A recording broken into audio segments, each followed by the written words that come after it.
Paparapap! Hello everyone! Welcome back po sa aking podcast. Magandang araw po sa inyong lahat. Magandang gabi kung anong oras niyo man ito mapapanood. Welcome sa Ito Na, ang Chika Ko podcast kung saan ang chika mo ay ichi-chika ko. Eto, chika ko ah. Okay, sige, ito yung chika ko. Ito na ang chika ko. Ito na ang chika. Ito na ang chika ko. Ito na ang chika ko. Hello! Kumusta? Kumusta po kayong lahat? Hello po! Pasensya na at na-late na naman po tayo ng upload ng ating episode. Sorry talaga guys kung hindi ako nagiging consistent sa pag-upload ko dito sa podcast ko. I'm so sorry. Ay, grabe naman. Ang lungkot naman na yan. But anyway, simulan na po natin ang ating podcast. Huwag na natin itong patagalin. Bago po tayo magsimula sa ating first program kung saan magbabasa tayo ng chikret, gusto ko po sanang magbigay sa inyong lahat ng disclaimer dahil ang pagbabasa po ng chikret ay may pagka-random at trigger warning din po. So, maaaring may masaselan na lengguwahe, karahasan, sexual, parang madaming masaselan na bagay na pwede nating mabasa at paka-trigger sa ating mga utak. So, pasensya na po agad, disclaimer na po agad. Anyway, simulan na po natin 'to. Basahin na po natin ang ating mga chikret. Simulan na po natin. Ang ating first chikret ay ito. Hindi pala mahal ni mama si papa, pero kasal sila. Ayoko ng kinokompliment ako kasi naniniwala ako sa usog. Yun lang po, hehe. I'm a straight girl, but nanonood ako ng mga babaeng nakabra at nakapanty. Alam ko na pinaplastic ako ng mga kaibigan ko, pero hindi ko sila sinasabihan dahil ayokong mawalan ng kaibigan. Nag-aahit ako ng Nag-aahit ako ng boli-boli ko, tapos nasugat ko ang ukip ko. My friends know me as matapang, palaban, at kaya ang lahat. But deep inside, sirang-sira na ako sa nangyayari at gusto ko na lang isauli ang buhay ko. Nakipag-beng-beng ako sa mga cousins ko at a young age. Grabe talaga mga kamag-anak, no? Imbis na kumusta, unang bati agad, tumaba ka. Parang wala na bang ibang topic bukod sa timbang ko? Nahahawakan po ako sa private part ng isang 53 years old. And hindi po ito alam ng parents ko. I hide my tears. I tell everyone I'm okay, but I'm actually not. I have no one that can comfort me. I sometimes want to myself. But when I saw your TikTok account and live, I started to be happy. So thank you, Mauj, for helping me. Inhale, exhale. Inhale, exhale. Ayan po ang panimulang mga chikret sa bungad nitong ating episode 12. Grabe ang hirap huminga. Ang sakit sa dibdib ng iba nating mga nabasa, yung iba naman napaka-random, 'di ba? So, di talaga natin malalaman kung anong mababasa natin sa mga chikret na yan. Mag-proceed na tayo sa ating main event kung saan chichika na po tayo ng mga kung ano-ano lang. Handa na ba kayo? Oo, syempre dapat lang handa na kayo. Simulan na po natin ang ating chika-chika for tonight. Hindi pala tonight, today's podcast na lang. Nabasa ko na ito. Ichichika ko na sa inyo, kaya naman makinig na kayong lahat dahil ito na ang chika ko. Ang ating first na chika ay galing po kay Chururut. Nangyari daw kasi ito kay Chururut nung siya ay grade 3. So, bagets na bagets pa. Doon daw kasi sa eskwelahan nila, meron daw doon malaking puno ng santol. At yung mga kaklase niya daw ng mga lalaki, palagi daw silang umaakyat doon sa puno ng santol na iyon. So, every lunch break, recess, aakyat daw sila para lang kumuha ng santol. So, isang beses daw, normal na araw sa kanilang eskwelahan. Nagtuturo ang teacher hanggang sa recess time. Eto na, kukuha na daw ng santol ang kanyang mga kaklase. Pero sila bilang mga babae, naiinggit sila kasi wala eh, hindi sila makaakyat ng puno ng santol at sila ay mga nakapalda at baka sila ay masilipan pa. So mas okay nang manahimik na lang sila sa mga klase, sa mga classroom nila. So itong mga lalaki na 'to, ang dami daw kinuhang mga santol kasi it's santol season. So kinuha nilang mga santol at dinala nila sa classroom nila. So nagkakakain daw sila ng santol. Maya-maya pa daw, nagsimula na daw ulit magklase. Yung isa sa pinakamalupet kumuha ng santol ay bigla daw sumakit ang tiyan. So nagpaalam daw kay teacher, "Ma'am, pwede po ba akong umuwi muna sa bahay? Natatay na po kasi ako eh." Pasintabi po sa lahat ng mga kumakain dyan. Sorry, late ko na nasabi sa inyo na about tae pa lang ating ikikwento. But anyway, ayun nga. Nagpaalam na nga siya, "Ma'am, CR lang po ako sa bahay namin." Si teacher naman daw, "O sige na, umuwi ka na." So habang papunta daw sa labas ang kanilang kaklase na lalaki, nakahawak daw ito sa kanyang puwet. At unti-unti daw, malapit na daw siya doon sa room nila, ay doon sa, hindi pala sa room, malapit na daw siya doon sa pintuan ng room nila, makakalabas na daw siya. Kitang-kita daw nila. Bago pa lumabas ang kanyang kaklase, bigla daw may nahulog. Pagtingin nila sa nahulog, buto ng santol.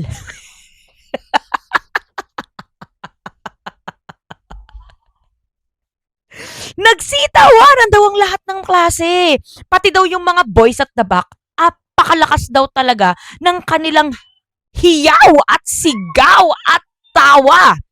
So sabi ng teacher nila, "Kung sino man sa inyo ang tumawa ng malakas, kilala ko kayo ha. Kayo ang dumampot ng tae dito sa harap." Ma'am.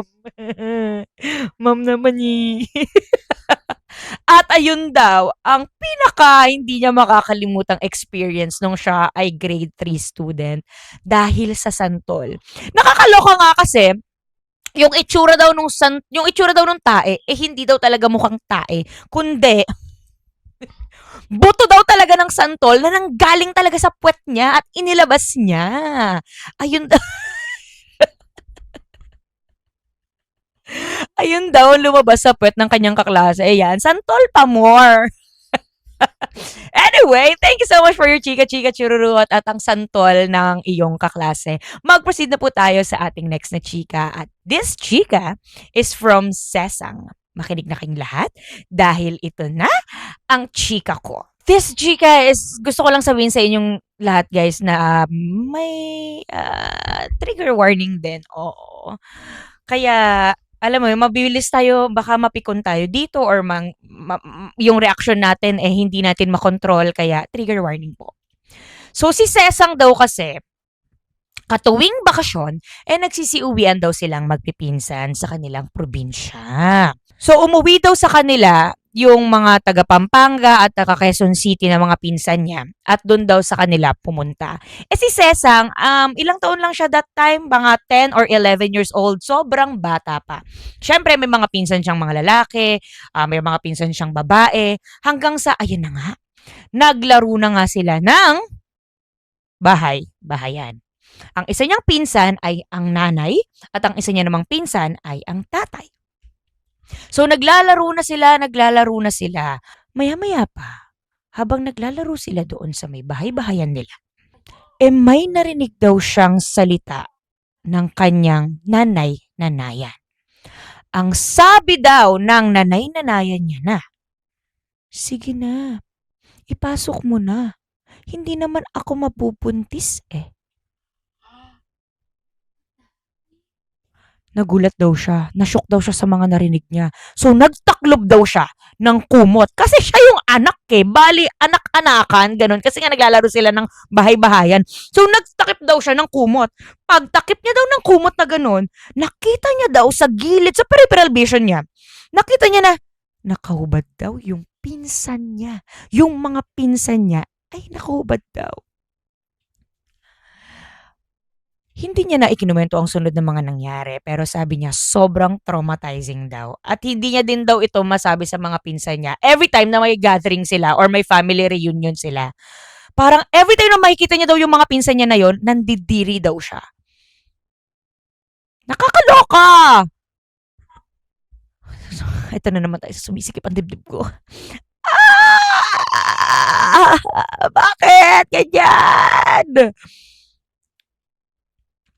Para po sa mga nanonood sa aking mga matatanda at may mga anak na at may mga pinsan po yung mga anak nyo, make sure po na titignan nyo, pagmamasdan nyo kung ano ba yung laro na ginagawa nila. Sobrang importanteng tignan, bigyan ng guidance yung mga anak nyo at mga pinsan din nila. Kasi baka mamaya, ganon din pala yung ginagawa nila, di ba? Nakakaloka. Please lang po, bantayan po natin ang mga bagets nating mga anak. Utang na loob. Kasi ang pagkakaalala ko nung bata ako lang kasi ang babae sa aming mga pipinsan. Kuya ko, lalaki, pinsan ko, puro lalaki, ganyan. Tapos never kami naglaro. Never kami naglaro ng bahay-bahayan. Ang ginagawa namin yung unan, maghahampasan ng unan. Kung hindi yung nakababata kong pinsan that time, yung hahampasin ng unan ng malakas, pag wala siya, ako ang kawawa. Ako ang paghahampas-hampasin ng unan.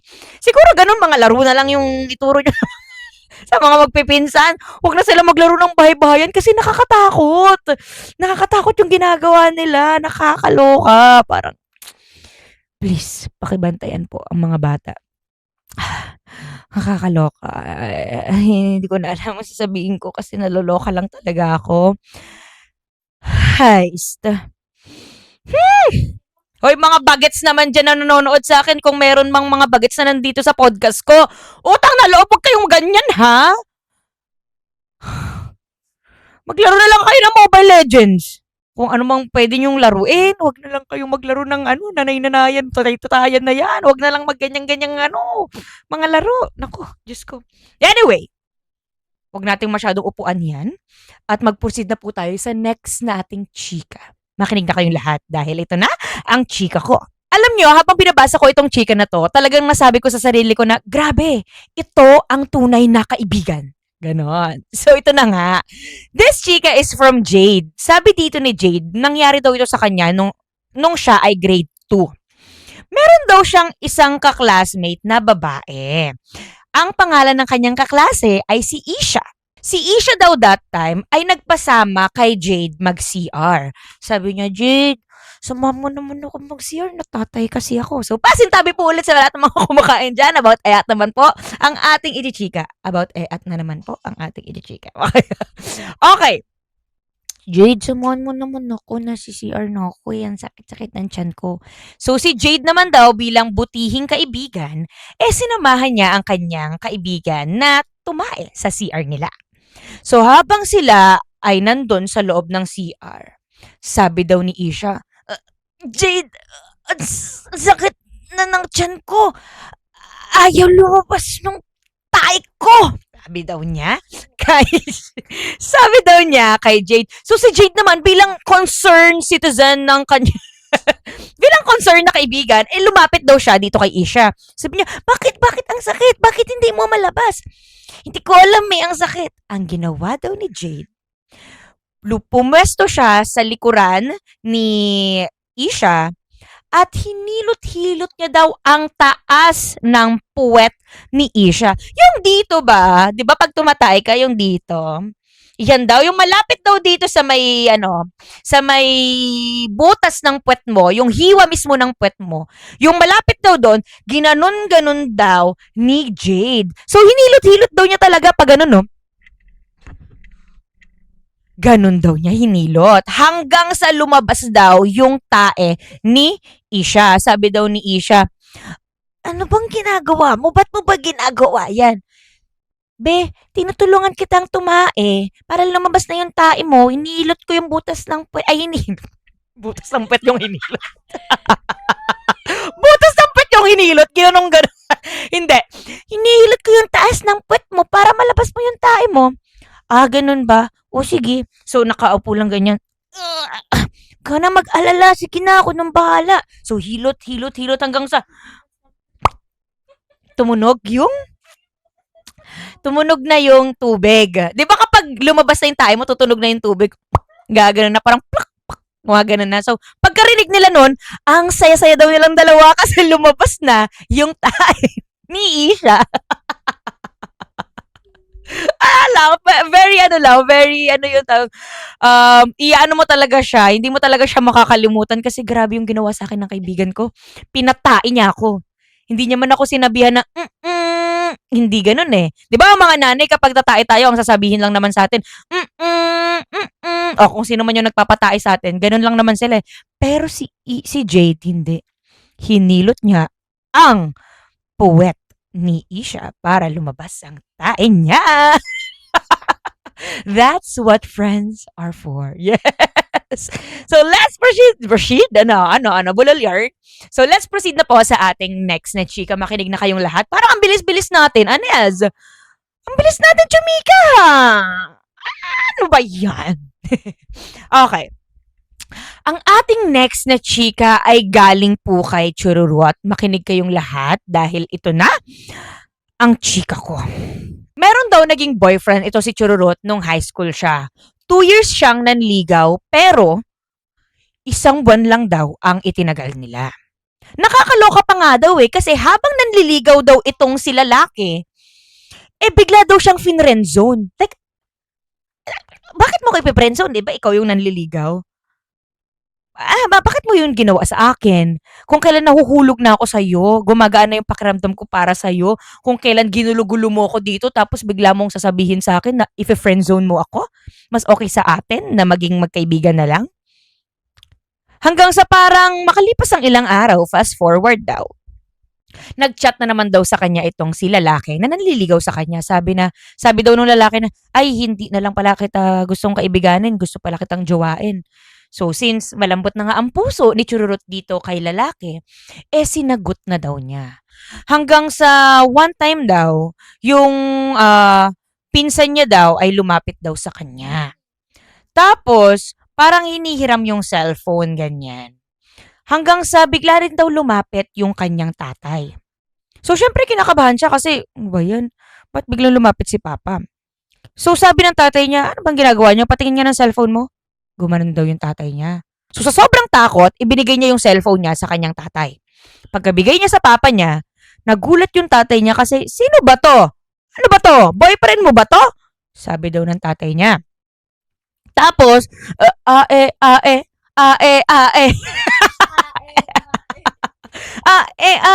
oo,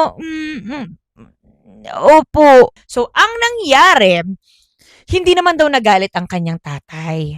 Pero sabi ng tatay niya, sasabihin ko to sa mama mo. So, sinabi na sa mama, ganyan. Galit na galit daw yung nanay. Boyfriend ka! Ba't ka magbo-boyfriend? Ha? Yan, wala ka pa nga ng college, magbo-boyfriend ka na agad. Hindi ka pa nga nakakapag-kolehiyo eh. Boyfriend na yan natupag mo. Makipag-break ka dyan. So, syempre, kahit labag sa loob niyang makipag-break, pas pinili niya pa rin ang nanay niya. At nakipag-break siya. Grabe daw yung iyak niya, grabe daw yung heartbroken niya. As in, ayaw niya naman talagang gawin yun. Pero dahil nga yun ang sabi ng kanyang nanay, wala. Ginawa niya, nakipag-break siya sa kanyang jowa. So, syempre, since first love niya nga itong si lalaki, ang tagal-tagal niya daw makamove on. Sobrang na-hurt daw talaga siya na nag-break silang dalawa. Kasi isipin mo, 2 taon nanligaw tapos 1 buwan lang itatagal nyo. Hanggang sa napag-usapan na daw ito ng kanyang pamilya. At nalaman ng lola niya na meron siyang naging jowa. Tinanong ng lola daw niya kung anong pangalan. Ano bang pangalan ng ano mo yan? Boyfriend mo na yan na ex mo na yan? Ano bang pangalan yan? So, sinabi na daw yung pangalan nung kanyang boyfriend. Yung ex na pala. Sabi daw nung lola, ano? Anong pangalan? Churut, NS po. Ay! Hindi mo ba alam na malayong kamag-anak mo yan? Nagulat daw siya. Ano pong lola? Ano lola? Anong malayong kamag-anak? Di ba yung malayong tito mo yan? Kamag-anak ko siya? Kamag-anak mo yan. Alam mo ba, yung lolo mo at yung tatay niya ay buong magpinsan. Kaya yan ay tito mo. O bakit mo naman jowain yung tito mo? Hindi ko naman alam eh. Hindi ko naman po alam, lola. So, doon niya lang na-realize na, Okay, okay na. Move on na ako agad. Kamag-anak ko naman pala siya. Nakakaloka. Okay, hindi na ako nasasaktan. Okay lang pala, at least. Oo, nalaman ko na kamag-anak pala kami. Nakakaloka. Small world, ano?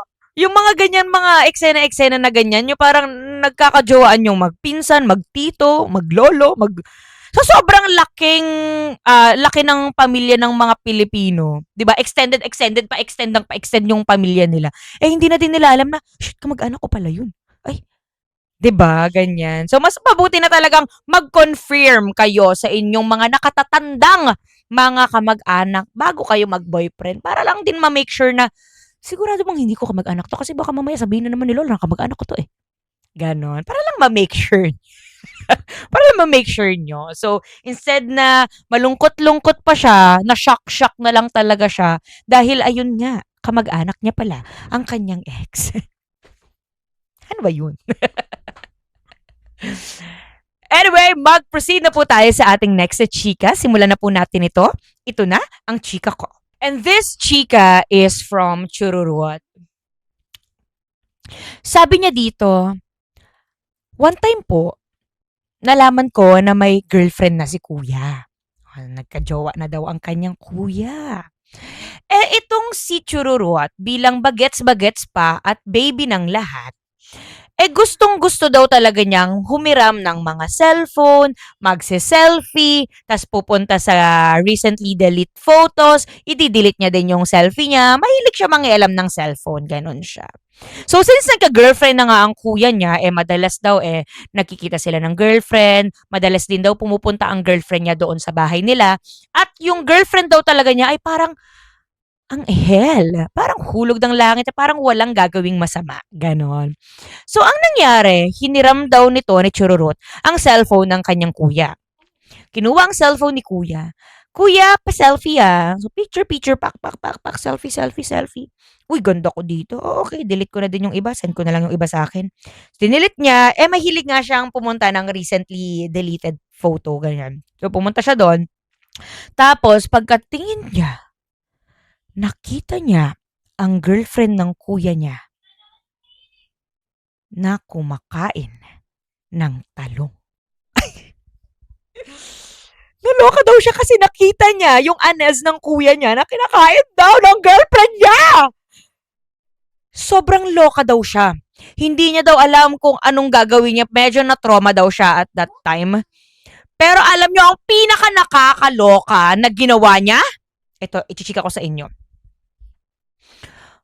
After niyang maloka, niretrieve niya yung video na yon at sinend niya sa sarili niya.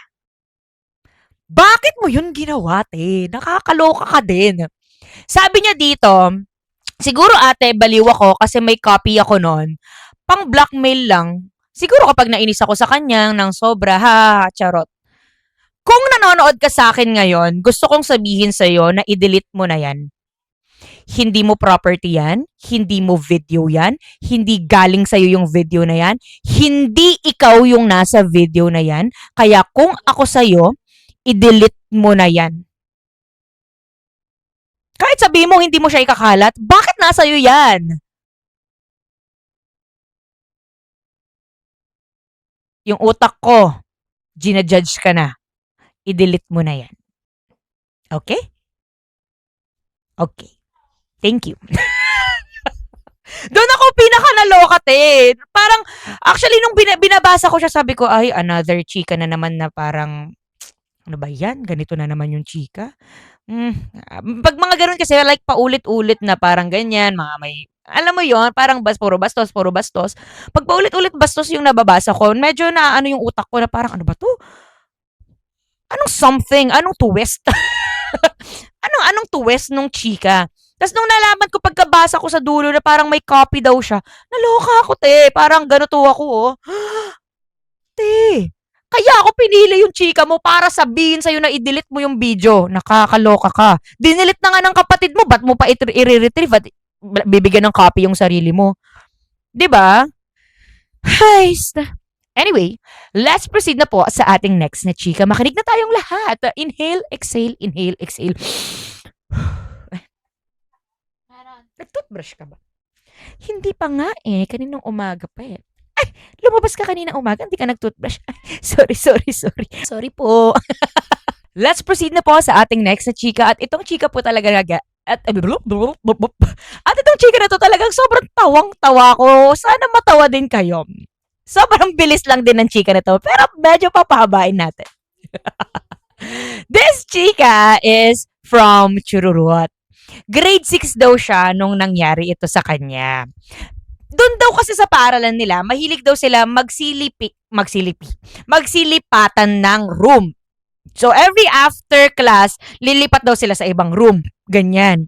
So, one time daw, magre-recess na daw sila. So, kakalipat lang daw nila ng room that time. Tapos, syempre, recess time na, nakaabang na ganyan. So, may lumapit daw na teacher sa loob ng school nila. Ay, ang school ng room nila. May pumasok daw na teacher sa loob ng room nila. At yung teacher daw na ito ay best friend ng current teacher na nandun sa loob ng classroom nila. So, dalawang teacher ang nasa loob ng room. So, syempre, siya naman daw, nakaupo siya sa likod nung desk nung mga teacher. So, syempre, nasa likod niya yung mga teacher, ganyan, yung dalawang teacher nasa likod niya. Eh, syempre siya, nakakalmado lang siya doon hanggang sa one time para daw inaantok siya. So, ang ginawa niya, nag-inat daw siya. Parang, dalawang kamay yung inat niya, pag gano'n na, pag ganun daw niya, nagulat daw siya, as in gulat na gulat daw siya, kasi pag ganun niya ng kamay niya, naramdaman daw niya na, shit, nahawakan ko yung dede ni ma'am.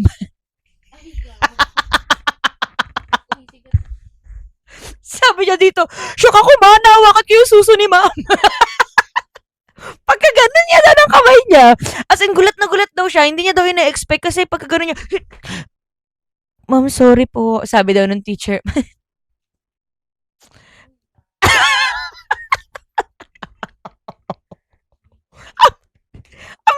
Ang bilis ng reaction, parang, syempre, si ma'am nagulat yun, no? Parang, uy, ala, nahawakan yung ano ko. Tapos, syempre, si Chururut naman, nagulat din siya kasi parang, uy, malambot, ano yun. Gulat siya. So, nagsorry naman siya. At si ma'am naman daw, okay lang daw, wala naman daw problema. Ay lang naman daw, sabi ni ma'am. Ay, nako, naalala ko na naman tuloy yung tropa ko, nahawakan niya yung yung hindi sinasadya. Ewan ko ba't nakakatawa yung ganun. Sorry, ba't ako nagsasorry. Pero, ewan ko, ang funny lang, yung parang accidentally nagawa mo siya. Oo, hindi mo naman talaga gustong gawin yon, di ba?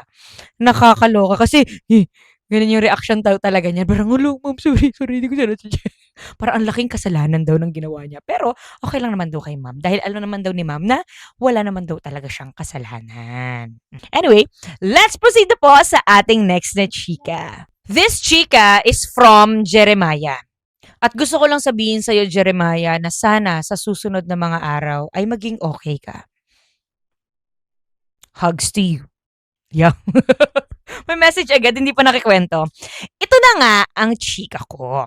So, si Jeremiah kasi, meron siyang naging girlfriend at sila ay 10 years sa relationship. Grabe, ang tagal, no? 10 years. Pero ang pakilala sa kanya ng kanyang girlfriend sa pamilya ng girlfriend niya ay best friend sila. Kasi nga, sobrang strict daw ng magulang ng kanyang girlfriend. So, ang alam ay best friend lang siya. So, last year lang daw graduate ang kanyang girlfriend sa UP. So, congratulations po. So, ayun na nga, sa 10 taon na relasyon daw nila bilang best friend ang pagkakakilala ng kanyang magulang, malaki din ang tiwala sa kanya ng magulang ng kanyang girlfriend. Pero, ito ang pinagtataka nyo kung iisipin nyo, 10 taon, imposibleng walang nangyari dyan. Pero, totoo daw, wala daw talagang nangyari sa kanilang dalawa.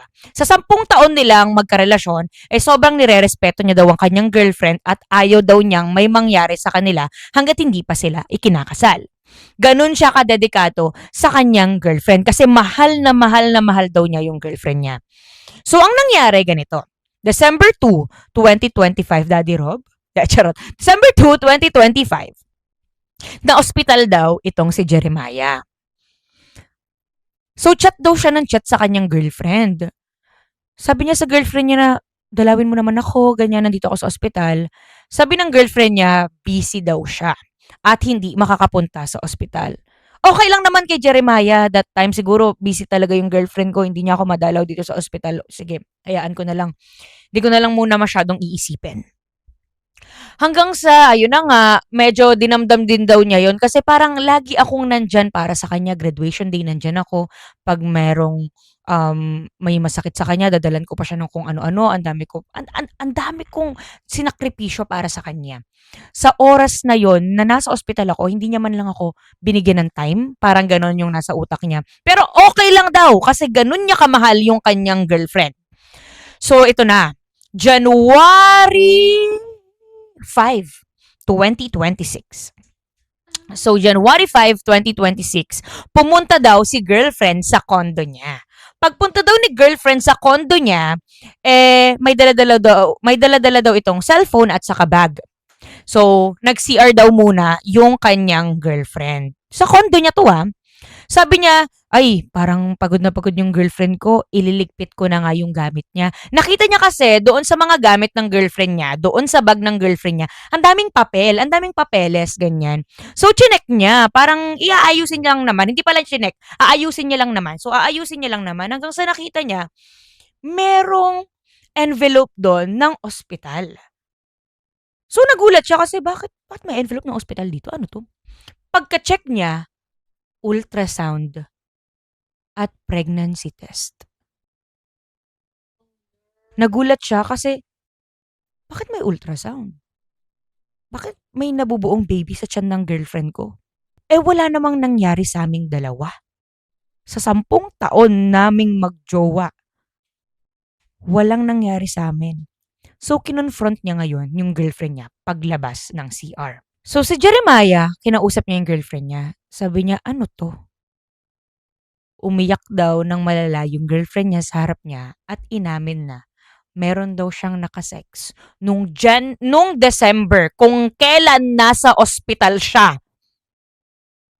Meron daw siyang nakasex at doon nabuo kung ano mang meron sa tiyan niya. Grabe, isipin mo, sobrang mahal na mahal ka ng boyfriend mo. Lahat kaya niyang ibigay sa'yo. Sobrang malaki ang respeto niya. Tas gagaguhin mo lang? Ka sa ibang lalaki? Kasi, hindi nga magawa sa'yo ng boyfriend mo kasi nga nirerespeto ka nga niya.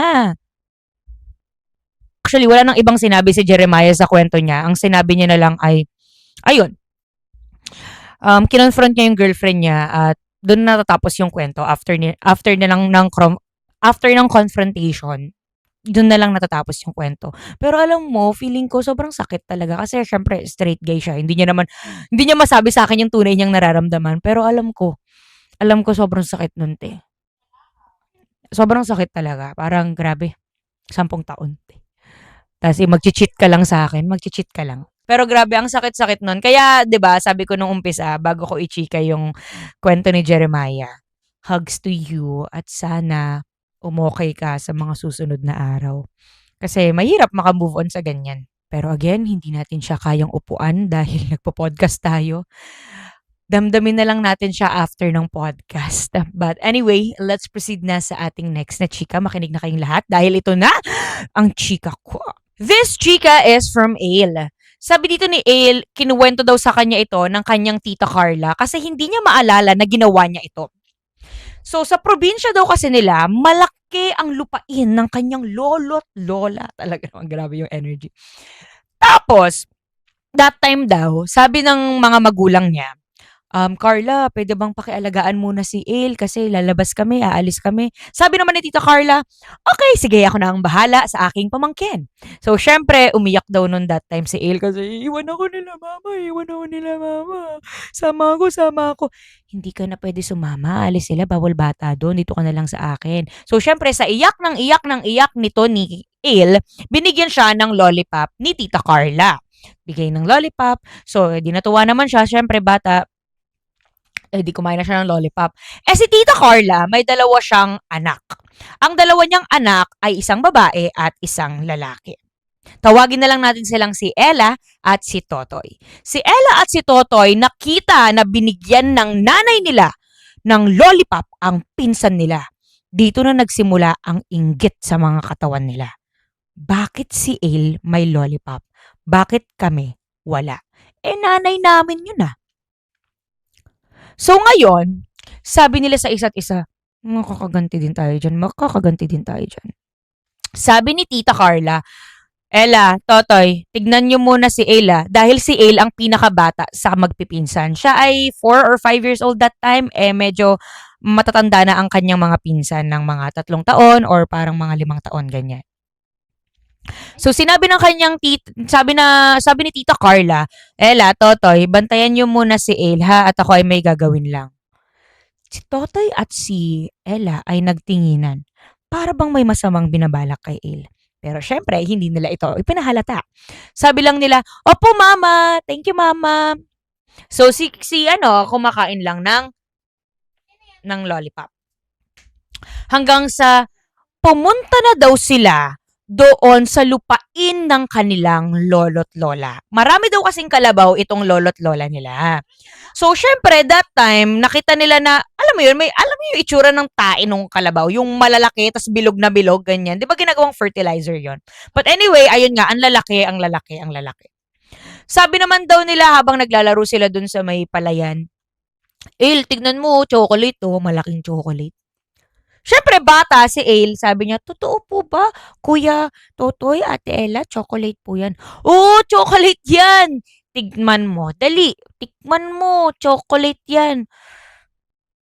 Di po kayo sinungaling? Chocolate po to. Oo nga, tikman mo. So, itong si Ale bilang bata at walang idea, tinikman niya yung tae ng kalabaw. Hanggang sa may mga tae na daw siya sa gilid ng kanyang mga lapi. Tawa daw ng tawa si Ella at saka si Totoy. Hanggang sa napansin ni Ale na nasa likod na nila si Tita Carla. Sabi ni Tita Carla, Ella! Totoy! Anong ginawa niyo kay Ale? Ha? Galit na galit daw si Tita. Tapos nagtataka siya kasi bakit nagagalit si Tita Carla? Kumakain lang naman ako ng chocolate. Ba't siya nagagalit? Nakakaloka. Baka pagalitan din ako kasi kumain ako ng chocolate. Pero sobra daw yung inis ni Tita Carla kay Ella at saka kay Totoy. Sabi daw ni Tita Carla, anong ginawa niyo ha? Bakit niyo pinapakain ng ganyan si El? Yari talaga kayo sa mga magulang niyan. Isusumbong kayo sa nanay niya. Sabi daw ng kanilang mama.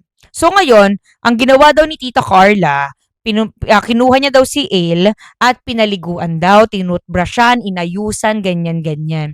Sabi naman ni Tita Carla, ayan, malinis ka na, papatulugin muna kita ha. Pinatulog niya daw si Ale. Pero, naririnig daw ni Ale, after daw umalis ni Tita Carla doon sa kama, kasi nga, feeling ni Tita Carla, nakatulog na siya. So, umalis na si Tita Carla sa kama. Pero naririnig daw niya kung paano paluin yung mga pinsan niya, si Ella at saka si Totoy. At narinig din daw niya, sabi ni Ella, bakit po kasi si El, meron siyang lollipop, bakit po kami?